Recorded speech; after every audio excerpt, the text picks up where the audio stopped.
Okay, hello everyone. I am Lisa Twilley. I'm the director of the Women's Business Center here at Maryland Capital Enterprises.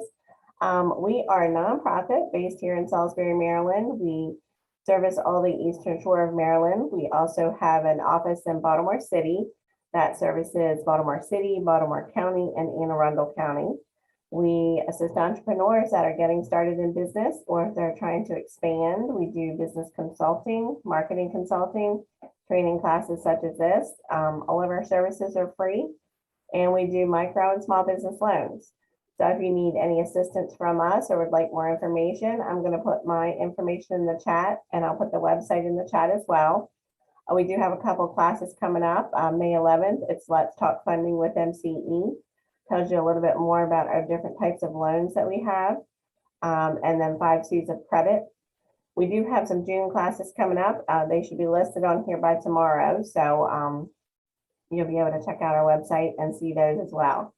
Tonight we have Jenny Pachasak, and she is here from D3 Corp. And I'm going to let her tell you a little bit more about herself and get started. Okay, Jenny. Thank you. Thank you, Lisa, very much. My name's Jenny, and I'm the director of PR at D3. I've actually been working there for about 4 years now. I had my own PR marketing business prior to that. And prior to that, the local CBS affiliate here, WBOC, I worked there for several years too. So D3 is basically, we're a digital marketing firm. We started over 25 years ago now. And John Garrick, our owner, started by building websites. So at first it was just a website company, but as time has changed and technology has evolved, we have kind of gone into a full integrated marketing firm, anything from email marketing, Google AdWords, Facebook campaigns, you name it, video, photography, because that's where people's eyes are now. It's a digital world that we live in. So that's a little bit about D3, but I was happy that Lisa asked me to speak about branding today, because I actually I recently, and I'll refer to this later in the presentation, booked Susan Eagle, who's the director of marketing over at Salisbury University, to speak to our marketing and media group at the Chamber of Commerce because of the rebrand that SU just did, and she did a phenomenal job. So I'm going to refer to that a little bit in the presentation, but I think overall, I'm going to start off, I'm going to share my screen, and I'm going to go through this PowerPoint, and I'll take questions at the end, if that's okay. And then basically, it's a conversation too, because I think that branding covers so much that, we have a lot to talk about. So let me start off. I'm going to turn my camera off so you don't see my eyes. Well, I don't really know if I can do that right now. No, it's okay. Let me, oh, wait, back. Sorry. Okay, so I took this quote because I think it's really true. Jeff Bezos, founder of Amazon, said, your brand is what people say about you when you're not in the room. And it's so true, because you can ask people what they think about you, and they're nice and friendly, and they kind of share their opinions with you. But really, it's what people are saying when you're not there that kind of demonstrates what the assumption is or what people think when it comes to a brand, a business. So I kind of took that and rolled with that, because I think it really resonates, because people talk a lot. And you kind of want to be a mouse in the corner of the room to hear what they're saying, to see if it's really aligning with what you think your brand represents. So what makes a great brand? This is not just a logo. There's a lot that goes into it, a lot of strategy. A great brand's value proposition extends beyond its products. So, a lot of times you might see on social media, companies that are trying to kind of shove their products at you. And that's not what people want. So it's really beyond the products or the services that a company is delivering, because brands are really the core values of a company and their mission. It boils down to marketers loving a brand with a conscience and emotion. Emotion is huge. because if you feel that emotion, you'll then kind of turn that into emotion for the actual brand. And that kind of contributes to a sense of loyalty to that brand. So emotion is really big when you sit back and you think, who are we and what do we represent? How can you pull at the heartstrings or the emotions of people rather than just kind of, shoving your products and services in front of them. So those are really important to keep in mind when you're considering, what your brand represents. I chose Red Bull here as an example because, Red Bull, as I was reading, doing some research here, it challenges people's concept of what is humanly possible. The brand inspires us to explore our limits and achieve something more. So you see the commercials, you see people skydiving and rock climbing and doing these extreme sports, in a lot of the Red Bull advertisements. And that's truly what they're trying to inspire. Yes, Red Bull is a drink, it's an energy drink, but it's so much more than that. The brand actually inspires people to do some pretty crazy things that they didn't think that were possible. So I think that, when they sat back and thought about the brand, that was something that aligned in their strategy moving forward to know, okay, what are we going to make those commercials about? What are we going to make those visuals about? And that really kind of brings it all together with the visual, the name, the logo, and then what you're actually seeing of what's possible, what's humanly possible. So I thought Red Bull was a good example there. And I'm going to play this video for you. This is an older video from the 2016 Olympics, but in light of Mother's Day coming on Sunday, maybe that's a quick little reminder for everyone. This commercial really resonated with me because when we talk about emotion, I don't know. I saw it and there were tears kind of in the corner of my eyes. So I'm going to play this for you so you can take a look to see exactly what I mean.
So that spot right there kind of just was so profound, I think, as far as making a connection. I am a mom. So when I saw that proud sponsor of moms, I felt that connection. I felt that emotion.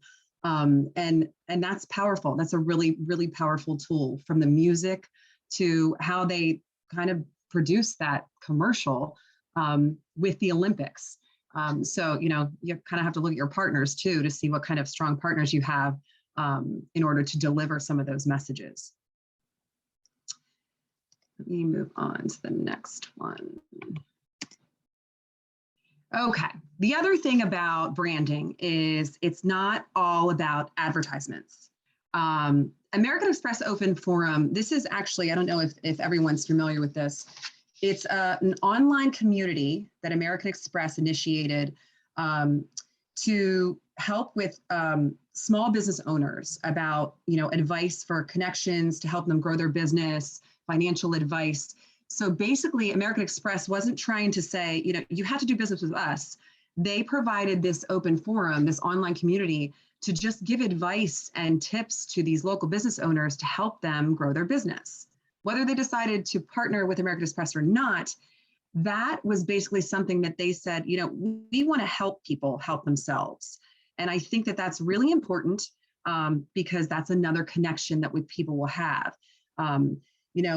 Examples, this really came out a lot during the pandemic. I think as far as, companies that are helping each other to just help the community because it was all about surviving, as far as keeping those doors open. What can we do to help people and hope that there's some loyalty to the business, whether, it's, so I think about this like salons. I saw this, advertisement, or it was actually a social post on Facebook. It's like, yeah, you can't come to us right now, but call us. We'll send you the package for your hair dye and tell you exactly how to do it so you can continue to look great. And we're there for you. It's food. Yeah, you can't come into our restaurant, but you can get carry out. You can carry out anything right now. And we'll kind of just give it to you and you can go. So I think that happened a lot during the pandemic. Another company that comes to mind was Patagonia. They basically, when they looked at, their mission and their goals, yes, they make quality products, but they are really, really about sustainability and making products that, that aren't harmful to the earth. They actually have a campaign. It's called #Crude Awakening that protects the world's coastlines against oil spills. So it's a company that produces products, but they are aligned with these missions that help save our planet.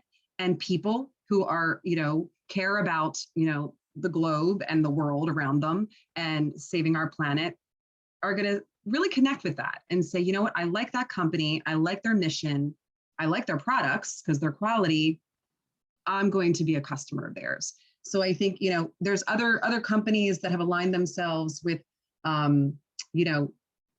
different initiatives, American Eagle, Home Depot, Advanced Auto Parts. There's companies all over that aren't just selling products or services. They're actually looking at their audience to say, what do they care about? And how can we align with that to make them, customers forever? And I think that's really important when it comes to your brand, as far as, how you can connect with your audience. Finding your place in the market. Yes, there we go. Target audience. What are their values? Who are your competitors? And this is important because, I used Harley Davidson here as an example, because I really like how, where am I here? Harley Davidson kind of takes a look at the rebel persona, okay? And they have championed brand values like independence, freedom, nonconformity, controversy even, but they're meant for the kind of people who have, that fire in their eyes and a burning instinct to just change the status quo. And that's kind of who their audience is. So they want to connect with those people with their, promotional content. So you really kind of have to take a step back and say, who is our audience? What are their values? What do they care about? And how can we align our business so we attract them, but also others, because they know who we are and what we stand for. And I think it's also important to really, really know, what your competitors are doing too in that market, because you can keep an eye on them to see what they're doing, not necessarily saying that you have to mimic them, but just having them on the side to know, okay, how are they reaching, the same audience? What are they doing? And I'll get into that a little more later in the presentation. So an exercise you can do to kind of really take a step back and think about your branding and what you represent it's business self-discovery. It's more of like looking at your mission, your messaging, and then your marketing in that order per se. Because I think that, you really have to define your mission first before you can talk to messaging and then actually like implementing with marketing. So some of the questions I kind of wrote down here is, what is your company's mission? What are the benefits and features of your products and services? What do your customers and prospects already think about your company? You can poll them. You can find out what they think. Does it align with your actual, mission and vision? What qualities do you want them to associate with your company? And it's a simple exercise to simply write down your brand messaging. What are those key message points that you want to communicate about your brand? And the really important thing here is that every employee that works for you should have those message points and be able to talk about those attributes, because they are your biggest, basically the people that work for your company or participate with your organization, they're out there talking about it, whether they're talking to a family member, a friend, a business associate. You really want to make sure everyone's aligned with the same message points, so that brand stays intact and it's not fractured all over the place by different people saying different things. So that's really important, when you take a look at your brand messaging, is to make sure everyone's on the same page. And integrating your brand, every aspect of your brand. Think about it. How is your phone being answered, if it's being answered? Or what does your, the voicemail say? What is your salesperson saying on sales calls? How are your email signatures look? How every aspect of your business, as far as the forward facing, public facing piece, has to be aligned with that brand to make it consistent. I'm going to say the word consistent a lot through this presentation, because that is really, really, really important, because that just helps drive home what you're all about and what your brand really is. And then you also, when it comes to marketing, you want to design, whether it's email templates, your color scheme, your logo placement, just the look and feel throughout your website. You don't need to be fancy. You just need to be consistent. So I think it's really important, when you're looking at all of those marketing assets across the board, does it look the same? Does it feel the same? And I'm going to the next one is actually leads me into, does it sound the same? Your voice. You see these emojis: nurturing, ritzy, loud, serious, friendly. They're all very different. They're all very different, and they express different feelings. So when you think about the voice of your company, you want to make sure that it's written in your written communication, but it's in your materials, it's in your Facebook posts, because there's a voice. In social media, we talk about voice a lot with our clients, because we do a lot of posting for our clients. We can't have the same voice for an HVAC company that we would for, a local nonprofit that provides housing to low-income people. It's just not going to work. It has to be a different voice, because you're trying to reach a different audience. And it's in your taglines, in your logo, in every piece of your marketing. That voice has to resonate throughout. People identify if it doesn't. And I'll give you an example, because if we do posts, we write posts for certain companies. If that voice is tweaked a little bit and the client, kind of recognizes that, like we definitely have a conversation about that, because their clientele or their audience can really recognize it. So it's interesting to see how people pay attention to that without even realizing it, as far as your brand voice. And yes, as working for a digital marketing firm, I had to have a slide in here that kind of covers, where is your audience spending their time online? Because we know they're online. There's no doubt about that. If you think digital first, Facebook, Instagram, LinkedIn, wherever they are, YouTube, everyone's on YouTube. So I really think that you have to look at where they're spending their time online. How are they engaging online? Because that's important too. And then establish a presence on those different platforms and engage with them. I really think that, it's important. You can post all you want as far as social media, but if you're not engaging, you're missing out. We actually, as a firm, we also engage for our clients too, because, sometimes businesses or organizations, they just don't have the time to do it. it takes time. You have to put that hat on of that company, whoever you're representing in that moment in time, and think about how they would think to engage with the audience in the appropriate ways. Answers to responses to comments too.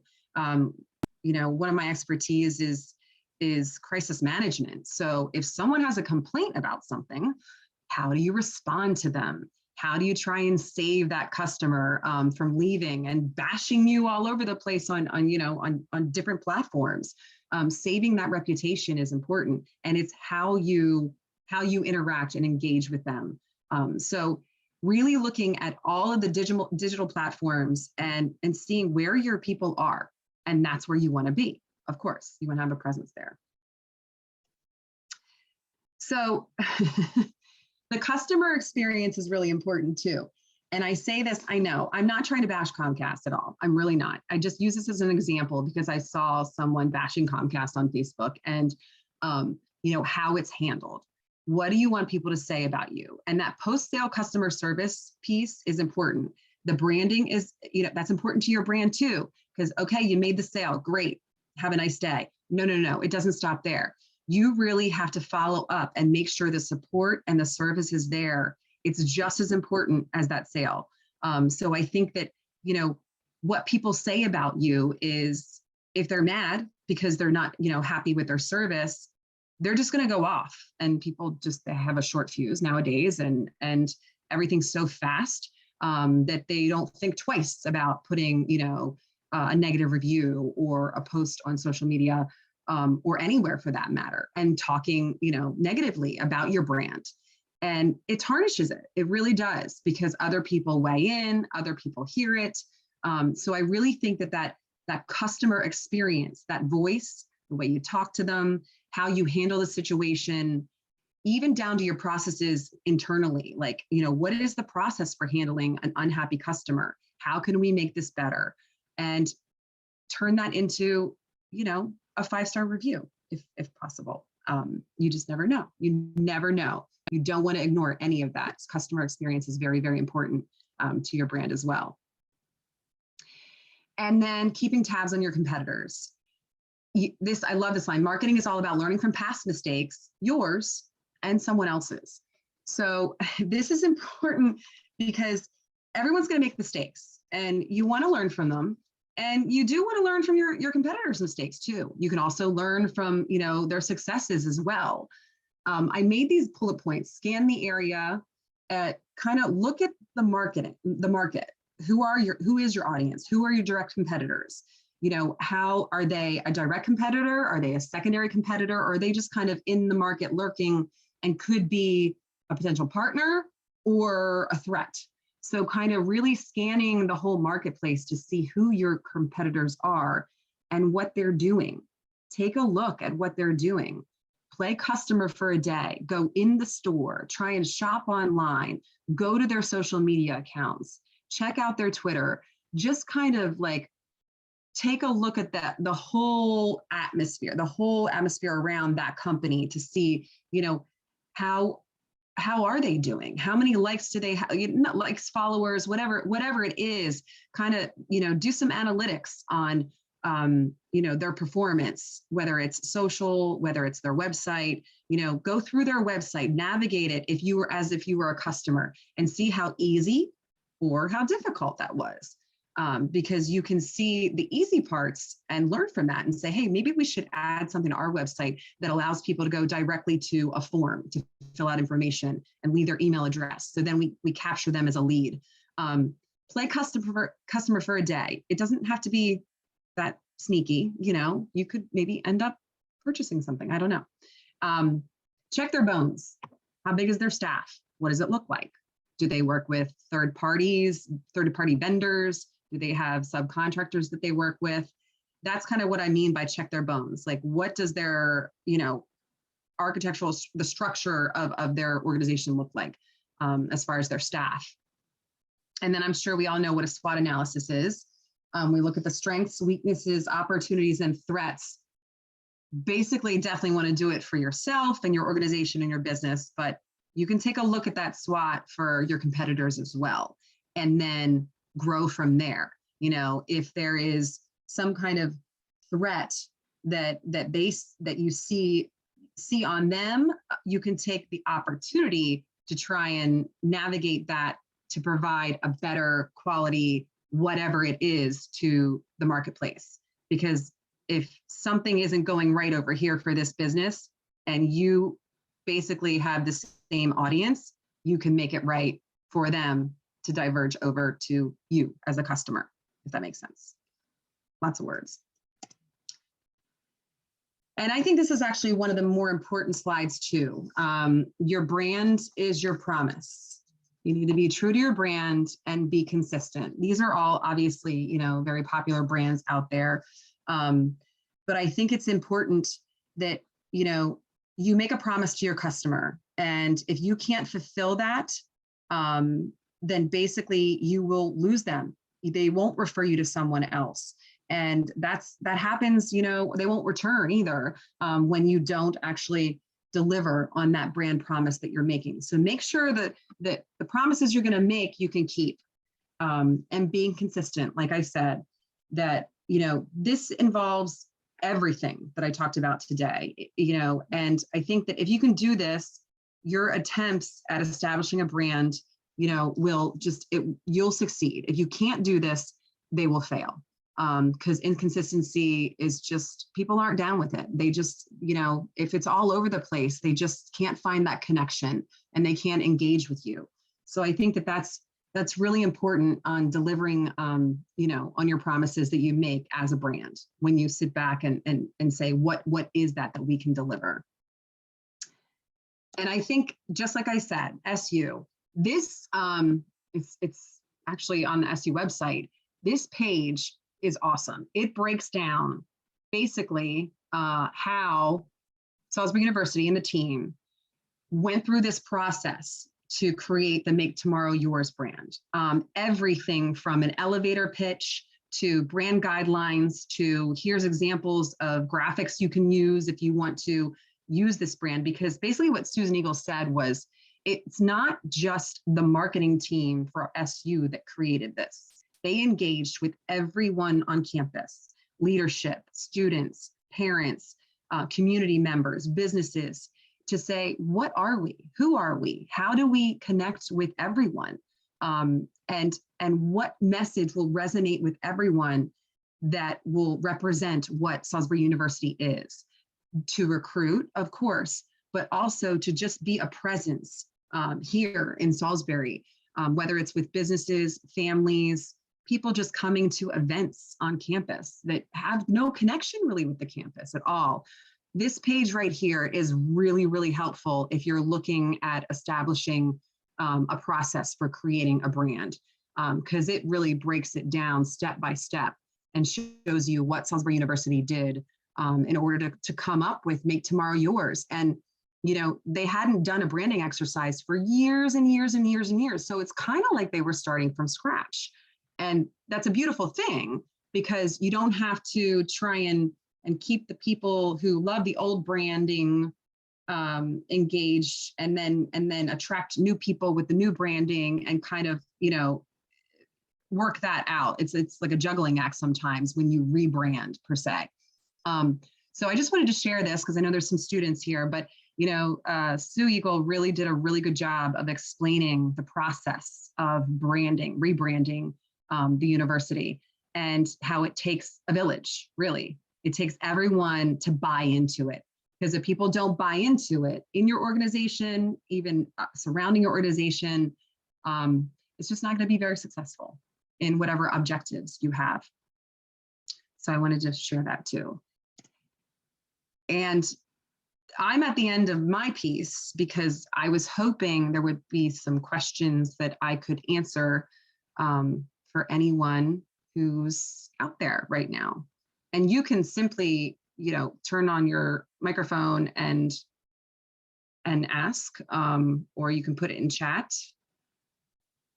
It's totally open floor right now. Uh-oh. Hi, I'm Lisa Daniels. I have a question, or maybe it's several questions. I started a business in 2019, a coaching and consulting business, but only recently have started taking the small business workshops and engaging with the business consultants. And so one of the homework assignments I received was to do some research in order to create a model for gaining clients. For example, maybe reaching out to some local counselors. So since this will be my first time doing that, what suggestions do you have for, I guess, really a form of cold calling in some sense, in an industry that requires a lot of trust?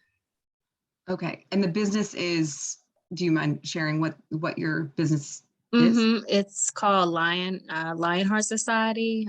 We focus on three key areas for a demographic age group of 25 to 55, largely because around that time, people are either starting their careers within that time frame. They've usually decided to get married and have kids.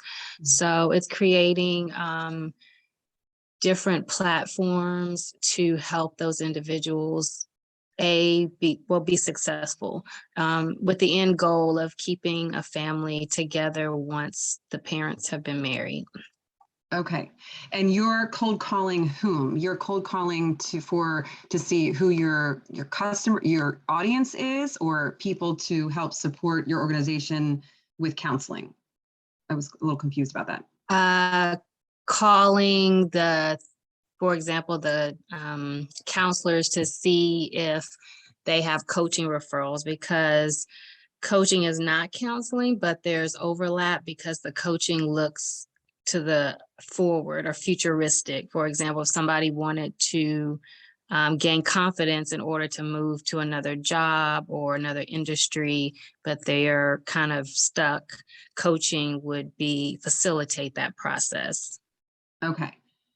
Do you have, and this is, I mean, a cold call, I don't think is going to necessarily get you in the door.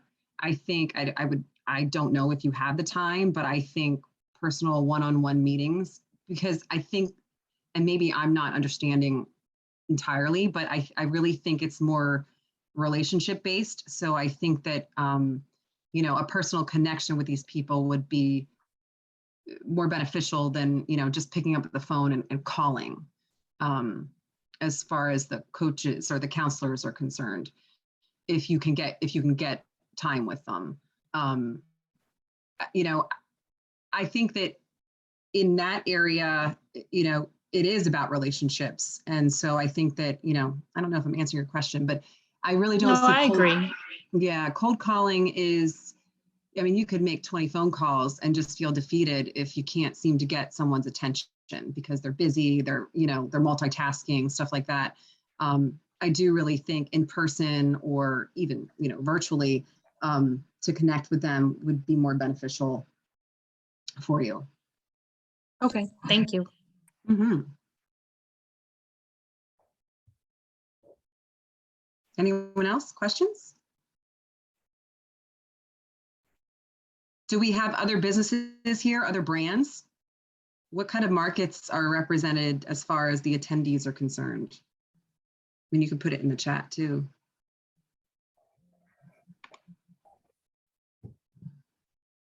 Coaching? Go ahead. I'm sorry, can you repeat that? I was just saying, feel free to unmute yourself or put it in the chat. Chris said coaching. Coaching as in coaching what? Leadership coaching. Leadership coaching. Okay. And when you say leadership coaching, do you consider yourself have you branded yourself? Do you have kind of that mission statement, vision statement, logo? It's not all about the logo, like I said. Do you feel like you have kind of identified what that brand is? Yes. So my company is called Fresh Leap coaching and consulting. So my take on that is really focusing on helping people kind of get rid of limiting beliefs and really embrace their whole selves and take a more joyous approach to leadership and their lives. And I guess, maybe I don't mean to be the person asking all the questions, but where do you find those people? Because that is so out there. It's a whole wide world of people that are probably, that need that. And, are you finding them in one place more than another? As far as your audience is so broad because it could be anyone, really. So that has been part of my struggle. I'm just starting this. Part of the challenge is I currently work for an organization and I feel like I can't post things on LinkedIn, which is where I think I would kind of attract the right kinds of people. Right. So I'm actually resigning with them at the end of June. Okay. I have a Facebook page and an Instagram page where I'm posting kind of questions to try to engage people and just in conversation and kind of like I would do in a group coaching session or an individual coaching session. Sure. I think another asset in our community, and, I'm heavily involved in the Chamber of Commerce, is being a member, because you have an opportunity to provide workshops and reach business, the business community. It's, there's so many members, Salisbury area, but there's other chambers too. And I think, as far as leadership is concerned, that would be a great audience for you, because just because everyone's a chamber member doesn't mean they're super happy about what they're doing, or, they want to go further. Maybe they want to leave a corporation and start their own company. So I think that, I've heard that in the past. I've actually had several friends do that. I do think that would be a great benefit, once you kind of launch your own after you leave, that the Chamber of Commerce could be a great asset for you. I'm glad to hear you say that, because I just registered this morning for a Chamber of Commerce leadership luncheon. So Wonderful. I'll be attending that to just kind of listen in, network. You're going to meet some great people. You really are. I'm curious, what are your thoughts? There is a national conference that is kind of connected to my current field. I work in education, but Okay. one of the topics that they're looking for presenters on is around retention and wellness initiatives. So my thought is to possibly put together a presentation for that, but there is a part of me who is like, I haven't been really an established business. So Right. I'm curious of your thoughts. I would say, and this is a national conference? Yes, it is. Okay. I think, and I don't want to tell you, what to do. I would look at more, probably in a smaller market, a smaller area, like a regional conference or a state conference, in relationship to that, just to get your feet wet in a sense, because they're going to want, as far as credentials are concerned, I'm sure that they would want to, kind of vet you in a, whereas locally you can make connections with people and kind of you work your way up towards that level. I think that it's just kind of where my head is right now. Thank you. You're welcome.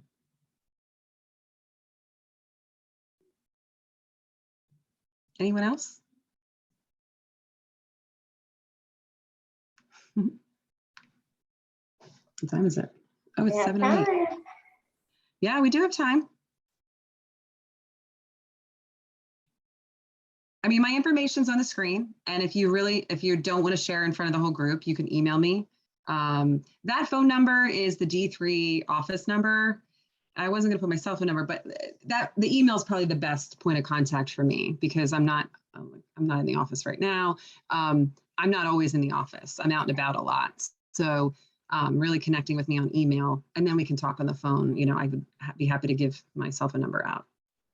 But, you know, as far as looking at an exercise to brand a business, there's definitely some steps to take. And I think that, you know, in the order that they should be taken, because you don't want to put the cart before the horse, to kind of really establish a strong brand and then connect with the audience that you're trying to reach. So I have an see a email. hand. Yep. Yeah. Me again. Do you have suggestions? So I'm on my own doing this, right? Do you have suggestions of ways to test your branding without constantly like harassing the same group of people that you know for their feedback? Yeah, I think, you know, it's difficult to test it in a sense, as, you know, I don't know what kind of, you know, budget you have per se, because there's definitely focus groups that you can do. You could even do, you know, on the lower level, you could do polls, you know, like there's definitely polls that you could do to reach out and make it a social media. I mean, if when you're able to, you know, make it a social media question to have people engage and give you their feedback. You know, hey, we do that with logos per se. Like when we design a logo for a company, you know, we don't design one logo. We talk to them, we interview them extensively, and then we have a team of designers. Each designer takes a stab at it, and it's completely different. And then we present them to the client, and we're like, so which one do you like? And you might not like everything about it. You like something from this one, something from this one. So it's, I think an easy way to kind of get the temperature on something is to kind of engage with the public, and you can do that on social media, to see what people think and what kind of feedback you get. Like you might hear things and get feedback that you never thought of, as far as the brand look or feel, or the way it connects with people. And it could be a simple, you know, 5-question poll that you deliver, because you want to make it quick, because people don't have a lot of time, you know, and kind of just get the temperature of that. I mean, you could, yeah, you don't want to ask your friends and family all the time, because they don't really represent your audience. You really want to kind of connect with the audience you're trying to reach, on those types of things. So, you know, giving the example of, you know, who your audience is, and where you're going with the business, and then asking those questions to see who would engage with it. Focus groups are good, but they can be time intensive, they can be expensive, and I think that you have to be able to get people to come.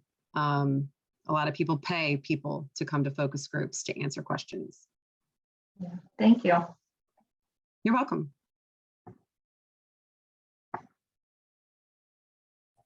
Anyone else? No? Well, thank you so much, Jenny, for doing this You're tonight. welcome. We appreciate it so much. It was great information. And if anybody wants this recording, we can send it to you. Usually we send it to you anyway, for those that missed it, but we send it to if you were here as well, in case you want to review it again.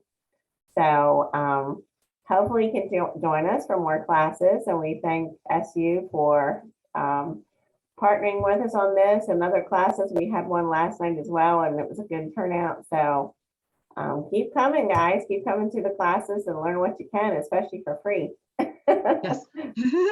Thanks so much, Lisa. I really did enjoy this, and you know, happy to do it anytime. Anything marketing related, you just let me know. I will. Thank you so much. All right, guys. Have a good night. You too. Bye, everyone. Bye. Bye.